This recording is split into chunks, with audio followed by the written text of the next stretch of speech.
Hello, everybody, and welcome to the second episode of Artaholics.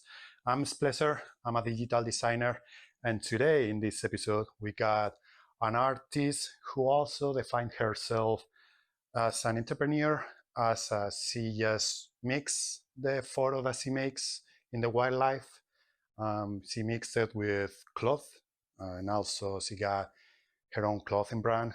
And I was really interested in making this conversation, this interview with her because this is something that I was curious about. Like mixing photography with also developing your own business brand. It's not easy. Also, it's quite difficult in my opinion. That's why I wanted to have a chat with her, and she is with me today. So, please, Lindsay, how are you today? I'm very well. Thank you for having me and thank you for the lovely Right. introduction. How have you been these days? Really good, really busy. Really busy. Yeah. I'm trying to hit every market that I can find to get the name Right. of the brand out there and all that stuff. So you've been in one of these markets lately? Yeah, so Saturday and Sunday, I was in Falkirk on Saturday, Falkirk Town Centre, Right. selling my clothes. And on Sunday, it was in Pollock House, Uh-huh. a really gorgeous old house. They have a courtyard outside and they have all these different makers and traders out there, Right. everything from bakery to clothing. How was the selling? It was good, yeah. It was good. Surprisingly, for a weekend that was a bit sort of questionable, both weather-wise and other events-wise. It's a kind of historic weekend for some people. Let's go right to the main point. Is it difficult to make this kind of business? For example, is it difficult to just create your own clothing brand, even more with your own photos, with your own pictures? There have been challenges for Right. sure.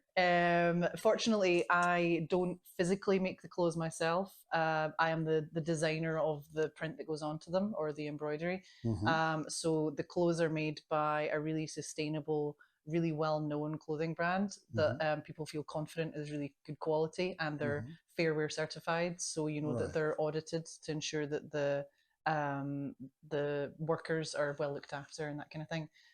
So I'm trying to hit it from an ethical and a sustainability point of view. So they do all of that part. So I can Uh-huh. do the designing, and then I get it printed by some people who use water-based inks, 100% renewable energy to do that. So Right. I'm kind of at each stage of the process, I'm picking what I think are the best people for the job. Uh-huh. And then I'm kind of the brand owner, the marketer, the every other part of the business person. Right. So you don't make the clothes by yourself. I mean, for example, one of my friends, he just make the clothes by himself. He had this kind of machine just to print all the photos and all the designs in the clothing. He just make it all by himself. Is it Yeah. the same for you or? Not the same for me, partly because I know that I couldn't manage the volume that's required to get the Right. brand to the stage that I want it to, Mm-hmm. and because I know that I can't do it as sustainably as these other people can. Mm-hmm. Right. And how is it going? I mean, is it good to work with an external company after all, with different people, having people on your demand, we could say? Yeah, I think it's been really interesting. It's something that I'm kind of familiar with from my past. Project management is kind of my area Right. of expertise. So managing different people and their different capabilities and making sure you get the best out of that is kind of what I focus on. So yeah, like I say, choosing the people who I think are the best at making the clothes, the people who are the best at printing it, because I know that if I printed it at home, it wouldn't be as sustainable. And it Definitely. wouldn't be the same level of consistency of print as well. That's the thing. Right. Because I know I absolutely admire people who can do that, and it means one of a kind items come out as well. It's complicated. It's complicated. Yeah. This friend of mine that I got, he's suffering so much. In each convention, for example, that he Yeah. goes, he has to make like, I don't know, like 50, 60 prints by himself, just make it everything by himself. And it's a long time to consume. Yeah, and you For have to do sure. it for different sizes for different Definitely. people That's as another well. thing. Yeah. Yeah. You have to deal with, I don't know, medium size, large size, small size. It's complicated. So Yeah. even for you, because your brand is based on eco-friendly brand. Yep.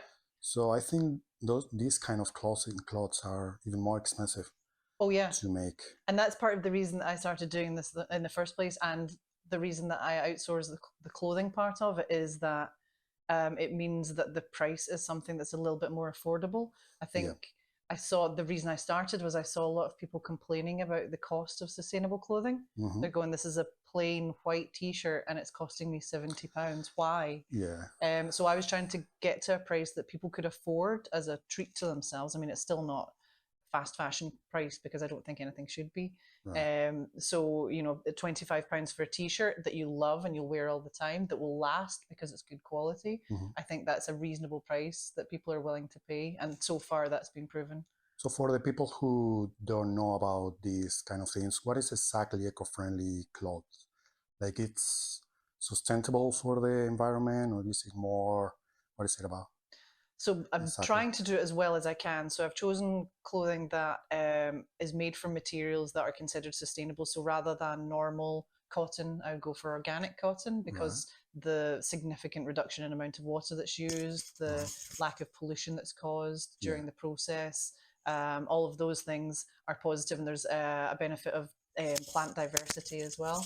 So all of that is good for that particular material, which is what my t-shirts and my beanies are made from. I choose caps that are made from recycled plastics that stop 1.5 plastic bottles going to landfill. I kind of figure, obviously, we want to get plastics out of our lives as much as possible, but while we're still using them, I think keep recycling them in. And my hoodies as well, they're made from organic cotton and recycled polyester blend. Because it just makes them more hard wearing and a more comfortable wear. So from that point of view, I'm choosing the materials that are the best that I can. And then when they're printed using solvent-free water-based inks, because a lot have kind of petroleum-based qualities in them, a lot of the inks that are used, which is extremely bad for the environment, goes into the water, and then you're having to filter that out. It's just a whole process. So water-based inks are good, and they're really good quality now. They don't wash out. And the people that I'm using to get them printed are using 100% renewable energy to do it. So I'm kind of looking at every stage of the process and trying to go for the best that I can find that's also affordable. So you're supervising the process, the whole process. Yeah, exactly. I'm kind of pulling all the threads together to create the final item. Let's show one of the cloths. Sure. Which one should we? This one, for example? For the pink one, that is the very first one I did, yeah. This is the first one. Yeah. So hopefully the camera will catch it. Hopefully. And as you can see here, there's a photo here. This photo was made by yourself? Yeah. Right, and it's Scotland, I guess, right? Yeah, so that is Mill Bay on Stronsay in the Orkney Isles. I didn't want to just go for a classic photograph slapped onto a t-shirt, so I've played with the colours a lot just to make it a bit psychedelic. I used to love O'Neill, 90s O'Neill kind of surf brand is the aim that I was going for here. So that's what I've done. For the people who will be listening instead of watching, it's like a really soft texture for the cloth, and the print on the photo and everything, it's really cool. Doesn't look like it goes away like after a few washings. Right? Correct. It kind of fades with the product over time. I've had mine for a couple of years now, and they're still looking good. And what about the photos? All of your photos have been taken in Scotland, or do you got any other pictures? When I first started designing, I included some stuff from my honeymoon in Canada, because there's some amazing landscapes out there, of course. But then when I was trying to narrow down the USP of the brand, I thought, why would I wear, fair enough for me, it's a memory, like Vancouver or something like that, because I was there on honeymoon. It's a nice memory for me, but if I'm trying to share Scotland with people, then maybe this is the way to do it. So I was thinking, people wear t-shirts that say Hawaii and New York and they've never even been. And I'm thinking, why not Glencoe?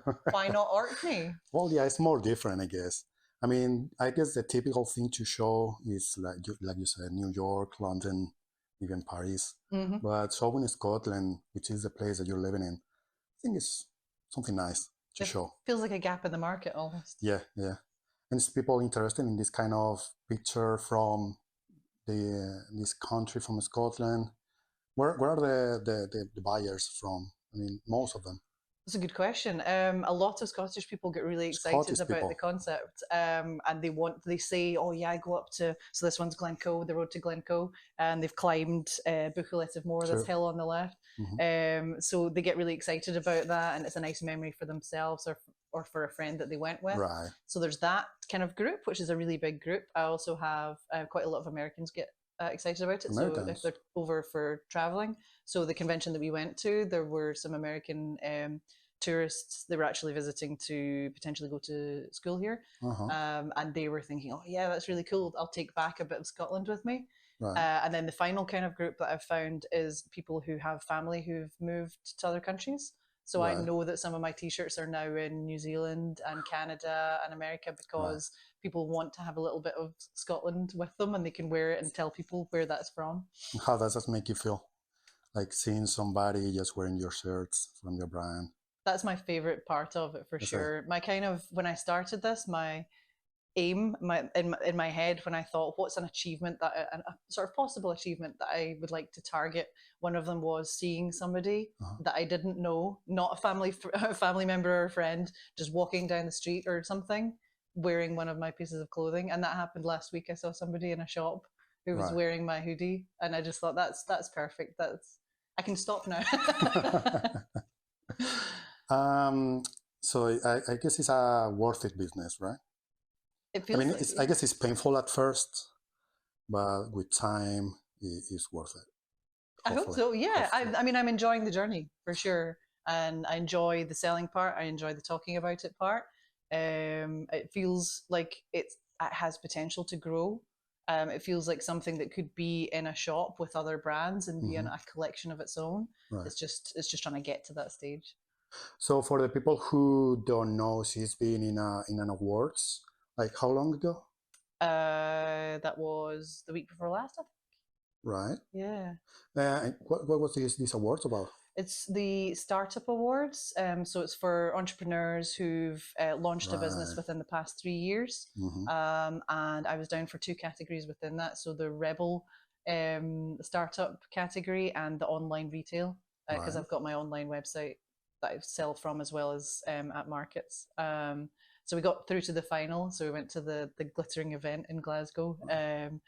Other people did win, very worthy people with very, very good products. But it was just nice to be there and chat to people with similar experiences. So you goes with your brand, I guess, right? With your own brand, you present your own brand, Yeah, yeah. So I wore one of my T-shirts there, right? and yeah, it's all about when you apply for it, you put in all of your experiences and stuff like that.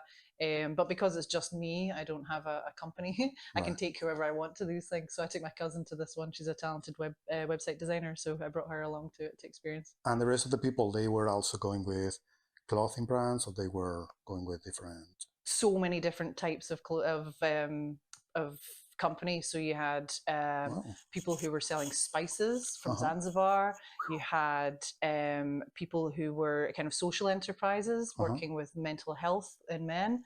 Everything from one end of the spectrum to the other. That's what I think that's the most interesting thing about it. How many different companies have been created in the past few years?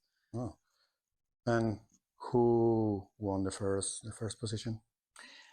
So a company called Minerva Innovation Right. won one of them, and the other company was called Raven Cosmetics. They create their own. I think it's organic, sort of cosmetic and skincare products. They have a Right. gorgeous website as well. Oh. You said that you have a website as well, obviously. I think every entrepreneur needs to have like a website for the brand.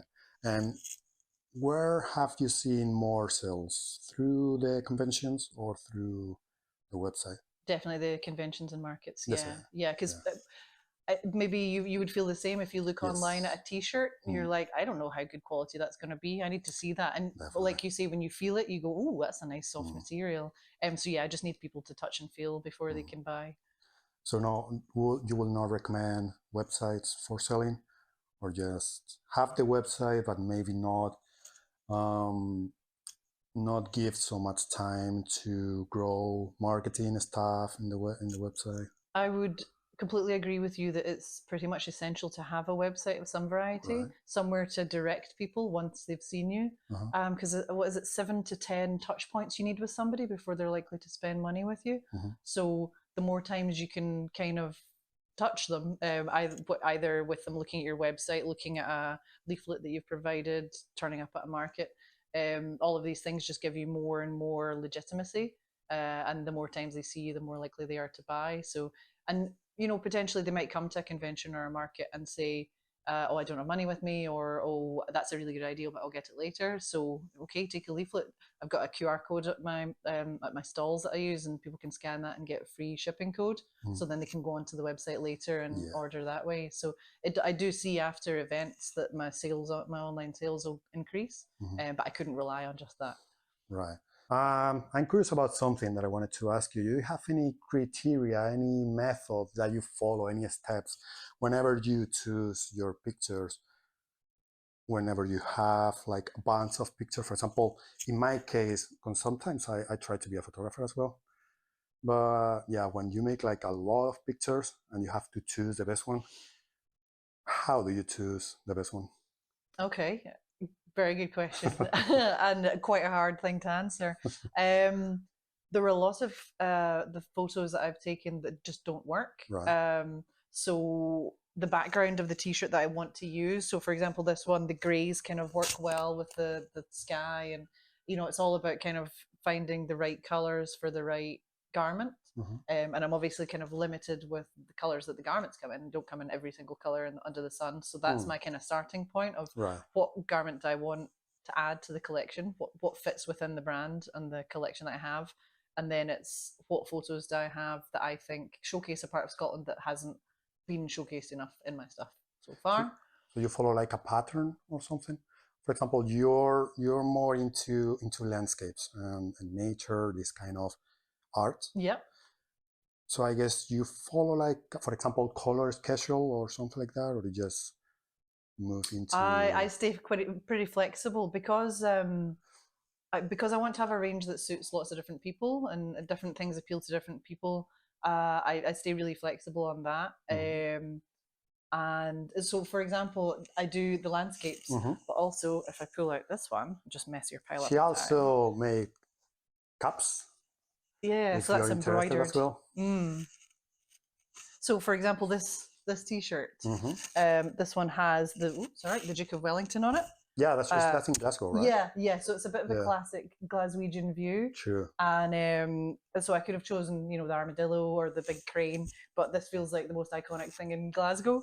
And so obviously this photograph is quite different to the other ones in terms of, they have the landscape photos that you're talking about. Yeah, I like so I kind of evolved to the silhouette concept for this is my urban collection. So it's a bit more sort of abstract almost. So this one I had to get up at about 5 o'clock in the morning to make sure that the sun was rising behind the Duke and get the proper photo. So for some, there's a serious criteria that I need a real contrast between the two colors just to make sure that when I black out some of the colors, the rest of it stays and shows the picture that I'm trying to show, if that makes sense. Do you first choose the color of the t-shirt and then edit the photo just to... Yeah. So it's not the opposite. Yes. Yeah, you would think I would choose the photo first because that's the most important thing almost. Yeah. But people tend to choose colors of clothing that they like, and also the image. So and because I'm trying to create a particular collection that has a kind of particular range within it, I wouldn't kind of go for a neon blue because it doesn't really fit with the earthy tones. Neon blue. If there's such a thing, like the lights that we have like here, this one. because it doesn't really fit with the kind of the falling leaf brand, which is more the kind of autumnal hues. So yeah, that would be. I would choose the garment first, and then I would try to get an image that kind of fits with it. That they either blend together well, like in this one with the greys, or they just sit really nicely, kind of tonally. So yeah, it's not a criteria that I can describe particularly well. It's not really a process that has any steps to it. It's more of a trial and error. Find a garment that I like, find a photograph that I like, and just see if I can get the two to fit together and look like they're part of my overall collection. And all the photos are made by yourself? Yeah. Right. So far, I haven't collaborated with anybody else, but it's something that I could consider in the future if somebody's got some nice pictures. I do also potentially create products. So this is my collection, but I can create sort of bespoke stuff for other people if they're looking for uniforms that are sustainable for their company, or they're looking to do their own merchandise. So if they have their own images, I can do that. It just would be separate to the Falling Leaf brand. It would be a kind of a one-off situation. Right. So basically, you're trying to expand your business in the future. That's another question that I was curious about. What's your plan with the brand, with your brand for the future? Are you planning to, for example, I don't know, make like a online? Do you have a physical shop at the Not moment? yet. I have one stockist. Right. There is a shop called Coorie, Scotland, in Curie. Coorie. It means to kind of snuggle down in Curie. Scottish. Right. It's in Broughty Ferry, just on the edge of Dundee. It's a kind of Scottish gift shop, and everything is a sort of designed or provided by a Scottish company. Mm-hmm. So they've taken a few of my stuff and they're selling that in their shop on a little rail. Right. So you would like to have like a physical shop sometime? Yeah, I'd love to actually Yeah. expand the Falling Leaf Empire to something a bit bigger. What I'd really like to have as a dream, in Stirling, there used to be a Debenhams that shut down in the Yeah. centre. Yeah. As in many places, there are these big shops that closed down. And I'd love for that to be a sustainable department store, Mm-hmm. and you can go in there, you can get your sustainable soaps and things like that. You can get your clothing. You can go and browse and buy stuff that's at a reasonable price and that is all parts of your lifestyle that you can make sustainable. Right. That's the dream. That's the goal Yeah. of the brand. Where will be the shop located into? Will be in Glasgow, Edinburgh, through Scotland, maybe London, because London, after all, is easier. It's bigger, more people, more Yeah. opportunities. Maybe, who knows? For sure. I need to test the market a bit because just now, well, for me and my brand, it feels like quite a Scottish thing Mm-hmm. because it's got the Scottish images. So I'm interested to see what other countries would have the same interest in wearing a Scottish thing, or whether London would Right. want a nice English, the Yorkshire Dales or something. I mean, after all, like we said before, people are wearing clothes with, I don't know, Barcelona, for example, London, New York, places that maybe they've never been, but That's true. they wear it, they wear it. So who knows, maybe wearing a Scotland t-shirt, Why not? why not? Why Yeah, not? I love that idea, and I love that the brand would get to the stage that people want to wear Falling Leaf Mm-hmm. without necessarily it being, I want to display this particular photograph. I like the brand. I want to wear the brand because I recognize it. Like a Superdry or something like that. I Yeah. guess that's maybe on its way out now, but Superdry is really big, and that It was is. that was the inspiration actually for Falling Leaf, was how Super well dry. Superdry did.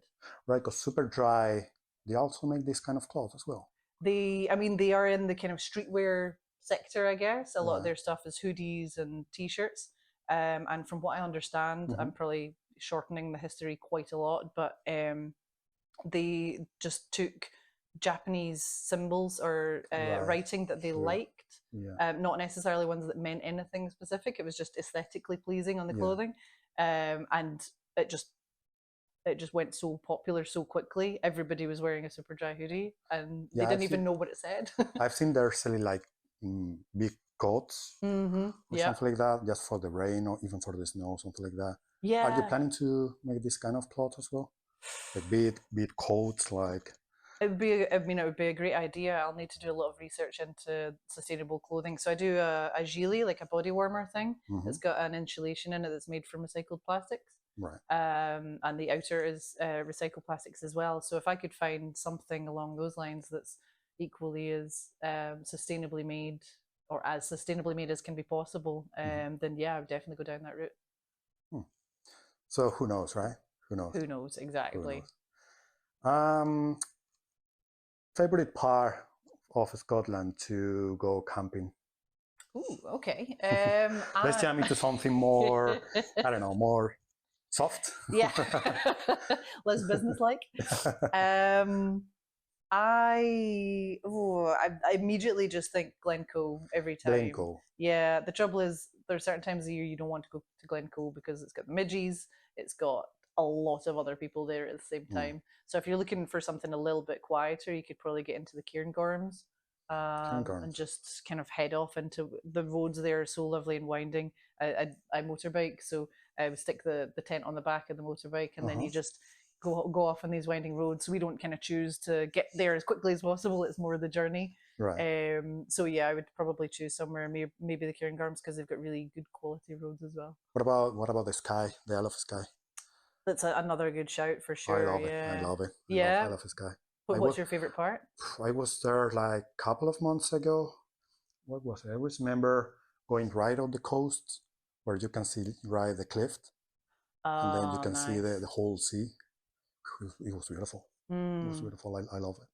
I It think was the very great cool. thing about somewhere like Skye is you don't need a blue sky day. You can True. have it can be raining, Mm, and that could make it more beautiful. yeah. That's my favorite thing about Scotland, I think. Some people will say it's quite empty. Like there's no houses, there's no people living at all.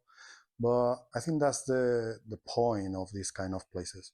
Like it's not crowded at all. No, It's like more rural place. you can be by yourself. You True. can get some space and some time on your own. I know a lot of people find going into the mountains makes them feel small. For some reason, Yeah. it makes me feel bigger because it's just me that's there. I feel like the only It's just person in you the and the world. nature. Right. I Mhm. really like it, yeah. But on Skye, I think the Sligachen Old Bridge has a lovely view up to the Cuillins. I think it's the Cuillins. Where's that? It's kind of central. Kind of My central. descriptions of Skye are really rubbish, but Right. it's a really gorgeous place. We went um, all the way down to trying to remember the names of anything. A lot of it's Gaelic, and I don't speak Gaelic. But there's a lot you can see there. There's obviously the fairy pools and the Old Man of Oh, Storr, I which love are the really fairy pop. pools. Did you go there? Yeah. Yeah, yeah. Did you bathe? Amazing views. No. I'd imagine it's No. quite cold. It's really cool. I wasn't brave enough, to be Yeah. honest. But I love the view because there were like huge mountains around. It's just the classic water in the front, massive Yeah, mountains in the back. true. Yeah, it would Was make a really something good that I t-shirt. enjoy. True. Do you have any photo of this landscape? I have some photos that I could turn into to t-shirts, but I think I need to go back and get some better ones. Right. It was more of a kind of reconnaissance mission, I think, that time. I need to get some better ones. There needs to be a bit more contrast in the photos, I think. What about the pros and cons of camping in general, not just in Scotland, but what would you say? What is the best part of camping and the worst part of camping? Um, I think probably the best part of camping, apart from it being kind of free, depending on how you do it, True. which is always nice if you're low on cash and wanting to travel. Hmm. It's just the fact that you can get to places that no one else might be there. You Uh-huh. could wake up in the morning to there being no one around. You might guess I quite like to be on my own occasionally. Not that I hate people, but it's just so nice to get away sometimes. Sometimes Um, it's good to be by yourself, having time just with your own mind, maybe. yeah, exactly. So I really like that part of it. I'd say there are a lot of kind of practical challenges with camping. We On the motorbikes we did the North Coast 500 a couple of years Oh, I ago. heard about that. It's Never really done it, but nice. I It's heard a about really it. nice road. I Is definitely it? recommend it. Is Yeah, it? Did it's you getting made it busier and by busier. car or We both took the motorbike, so it was just the motorbike? two of us. Yeah. So that was a put the tent on the back of the bikes Right. and just ride. I think we did every second day. We did in a hotel just to make sure we could dry out. Uh-huh. And that's the challenge I think with camping. If you get Right. wet and you've got nowhere to dry, you're just wet Yeah. forever. Yeah. You don't need that like a hotel or something like that. It's, You it's can just get some yourself. radiators. True. It's just yourself, your car or motorbike or whatever, and your bed. It's freedom, It's right? freedom. It's freedom. And some food, as guess, right? Yeah, yeah. Some snacks would be good. I quite Yeah. like the cooking on the camp stove thing. I'm All rubbish at right. it, but I like it. um, so are you planning to go around through Scotland, or are you planning to go to any country just to make the same things with the photos, or are you just focused on Scotland at the moment? I think there's still so much of Scotland that I can show. I mean, the fact, like you say, I have no Sky photos yet. I could have hundreds of hoodies True, with definitely. Sky on them, and Yeah, then there's all of the other islands. I love Arran; it's gorgeous there. Ireland. And then there's all the whiskey Mm-hmm. locations, which have got some nice things as well. So yeah, I could spend the rest of my life just doing Scotland. Mm-hmm. I'm a big fan of travel. I've done a lot of traveling, Mm-hmm. and having seen certainly not all the countries of the world, but a good proportion of them, I like Scotland best. So Right. I think unless the Falling Leaf brand went so crazily big that I needed a collection that was thousands of items long, and then I could take the opportunity to maybe introduce some new ones. I'm quite happy just doing Scotland for now. So yeah, for now, just Scotland. Yeah. I mean, it's beautiful. Because of that, because of the, you make your own photographies and then you pass it to your clothing brand, do you consider yourself an artist or an entrepreneur? Or a mix of both? I really struggle to describe what I am because I would never claim to be a photographer because I know there are people who are better photographers than me for sure. I'm too much of a doing lots of different things. I guess I would say first and foremost I'm a brand owner. Because I guess again clothing designer doesn't sound quite right because I'm not creating the clothes myself. So a brand owner and print designer maybe. Print designer. Well, in general, you could just call yourself a photographer as well. I'd never actually dare to. I have a fear that somebody will say, "Oh, great! Can you do like my wedding or something?" I get sweats even thinking about it. And like I say, there are people who are so much better at it than me. That because I'm such a generalist. I just say I'm the founder of Falling Leaf Clothing and leave it at that. I'm a founder. Right. Yeah, makes sense. So, how long you've been dealing with this kind of business? I launched officially Falling Leaf in the end of 2021. 2021. Yeah, so I guess it was a COVID baby of a project. Right. A lot of people, I know entrepreneurism went crazy during lockdown. People were going, how do I make money? What do I do? Yes, and people had the time to sit back and think, am I happy in what I'm doing? And that was, I guess, the extra time I had. More time to reconsider your life. Yeah, the for things sure. that you're doing for a living. And I think also the lockdown. I think the lockdown was one of the main points for the people to reconsider their lives. Yeah. I mean, being locked for that while, I think people started creating in their minds, what can I do now? How can I improve myself as a person, and even for us, for artists, how can I improve myself as an artist, something like that. For sure, yeah. And it was obviously a time of huge loss for a lot of people, and a lot of people had a lot of struggles, but it was also an opportunity to press pause for people and just, like you say, take that time to go, what can I do better than I'm doing now? And that was exactly it for me. So I'd been working in the whiskey packaging world mostly for 10, 15 years at various places, working for whiskey companies and then developing packaging for them. And I partly wanted to do something that felt more sustainable when everything's getting very wasteful and challenging from that point of view. And also I just kind of felt like I'd spent enough time there and I'd given everything I could give and kind of got everything I could get.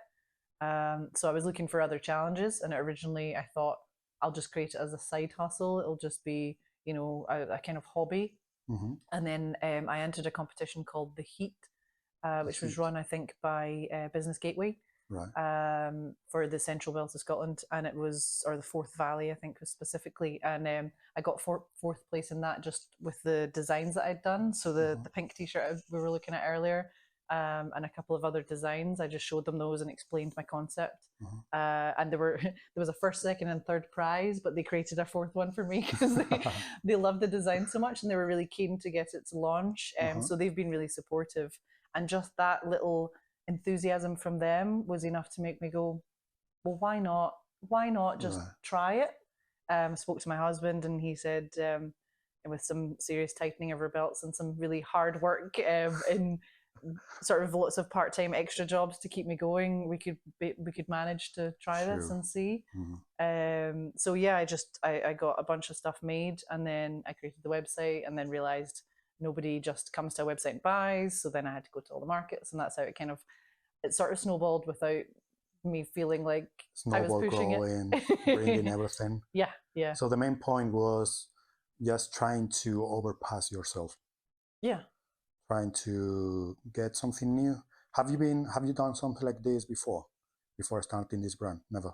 No, nothing like this. I mean, like I say, kind of project management was my area of expertise, I guess.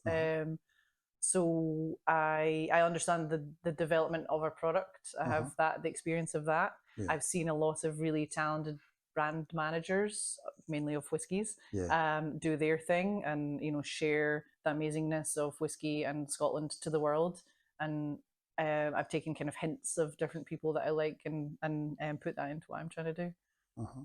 And so far, are you happy with this business, this brand? It's gone a lot better than I expected. Right. I'm certainly not retiring anytime soon or even supporting myself quite yet.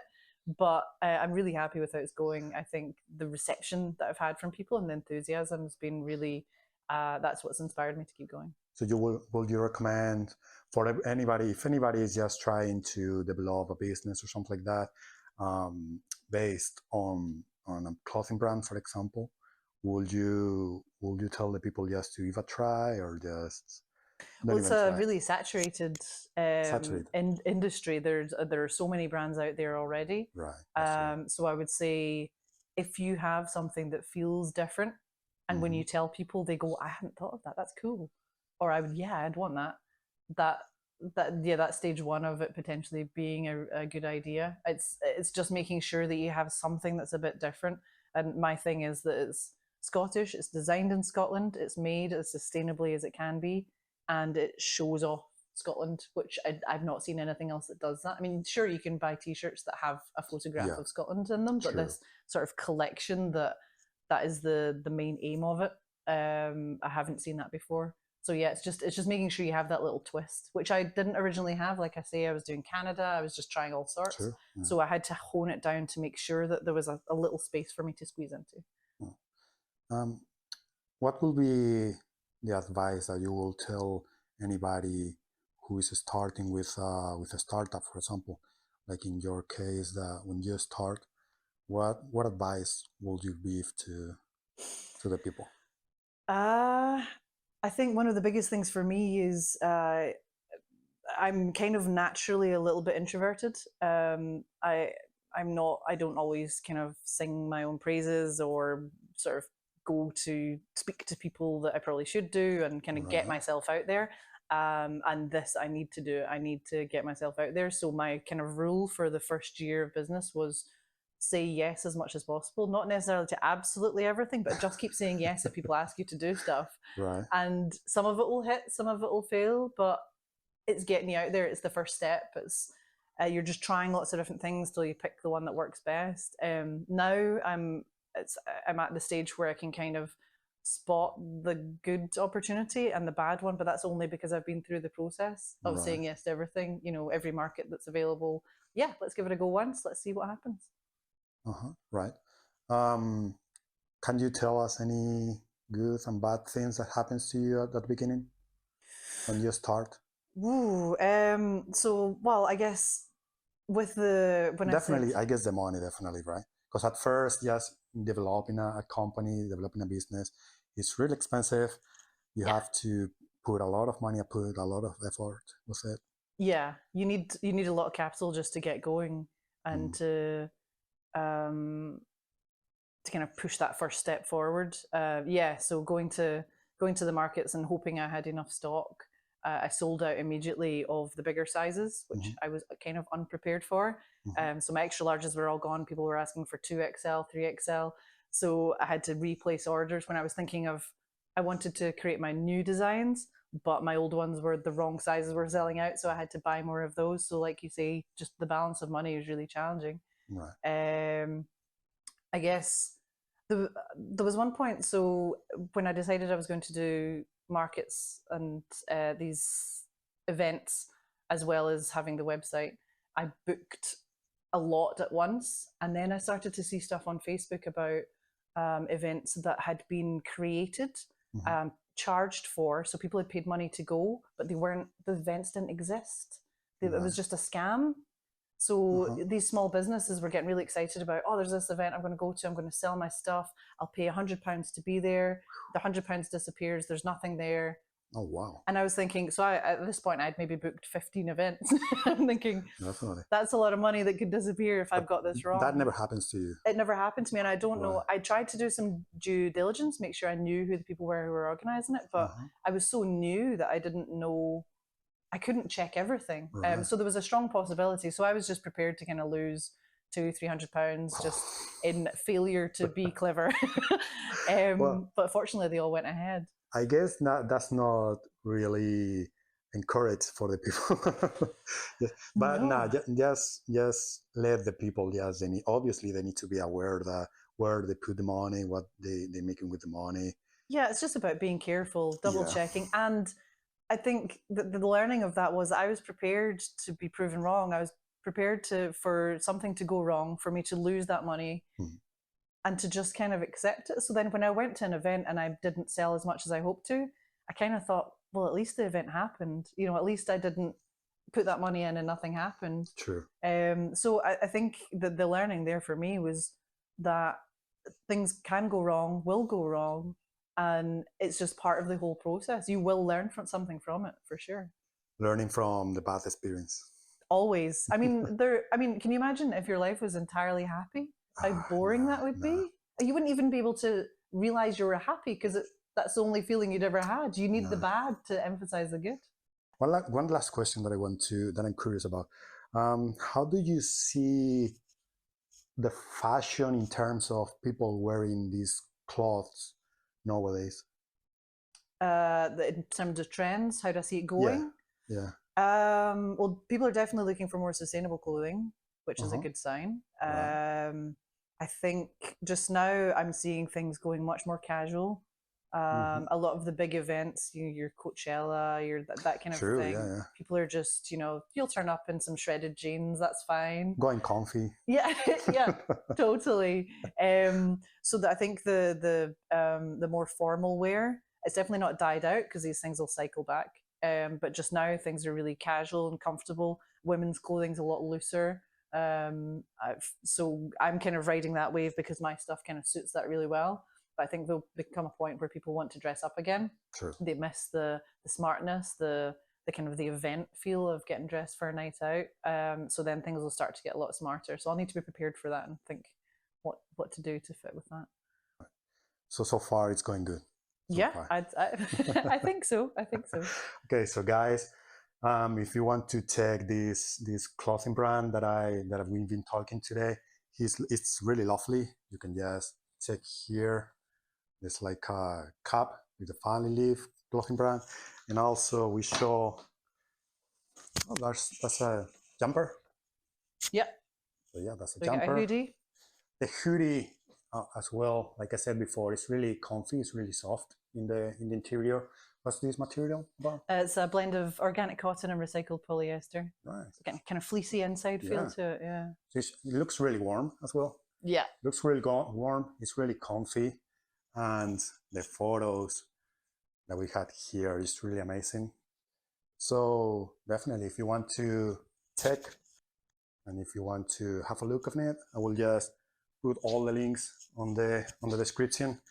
And I've got a little gift for you, just to say really? Thank you for inviting me. Oh, I didn't expect that. It's one of my beanies. It's the most popular beanie color. It goes nicely with your t-shirt, I thought. I think I saw this one on your Instagram. Yeah, brilliant. You got a photo with this one. Is it the same one? That is, yeah. Yeah, no, you're right. So as you can see here, that's another part of the clothing brand. Honestly, I'm going to put it. I'm going to try. See, and this is kind of the style of the brand, in case you like to try. And thank you so much to join me today in this new episode that I have. Hope you got a good future with the brand. With everything that you told me, I think it looks really promising. Thank you very much. And thanks for having me, and best of luck with your own projects. And for you guys, as always, thank you for joining me, and I will see you in the next episode.